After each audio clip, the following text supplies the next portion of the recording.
Il faut qu'il y ait un engagement profond à s'asseoir tous les jours, à aller en présence du Seigneur et à comprendre ce qu'il nous dit.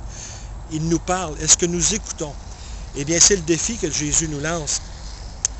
Et c'est bien sûr que Jésus va nous donner aussi d'autres façons d'aimer et de le suivre dans l'amour. Et en 1 Corinthiens 13, nous avons ce beau chapitre de l'amour où Paul nous décrit ce que c'est que l'amour, parce que dans les temps modernes dans lesquels nous vivons, l'amour se fait de plus en plus rare. Et Jésus avait dit, lorsque je reviendrai, l'amour d'un grand nombre sera refroidi.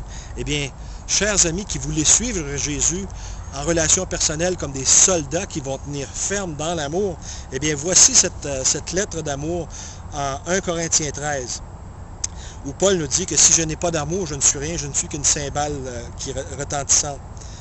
Eh bien, l'amour est décrit comme suit. L'amour use de longanimité, il est plein de bonté, l'amour n'est pas envieux, ne se vante pas, il ne s'enfle pas d'orgueil, il n'agit pas avec inconvenance, il ne cherche pas son propre intérêt, il ne s'irrite pas, il n'impute pas le mal, il ne se réjouit pas de l'injustice, mais se réjouit avec la vérité, il supporte tout, croit tout, espère tout, endure tout, l'amour ne périt jamais.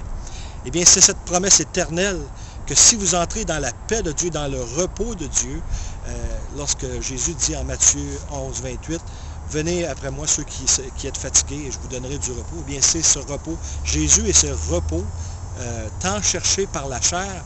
Ce vide que nous avons en nous ne peut être comblé que par Jésus-Christ. Et finalement, Jésus nous dit, ne nous promet pas, ne fait pas des fausses promesses en nous disant qu'une fois que nous l'aurons accepté comme Seigneur et Sauveur, que la vie sera facile. Non.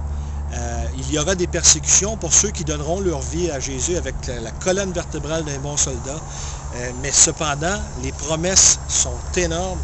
Bien, chers amis, ce n'est pas une promenade dans le parc que Jésus nous offre, mais c'est une belle mission d'aller propager la bonne nouvelle que Jésus est mort sur la croix à notre place, qu'il a versé son sang, qu'il a été défiguré pour racheter nos âmes d'un enfer certain.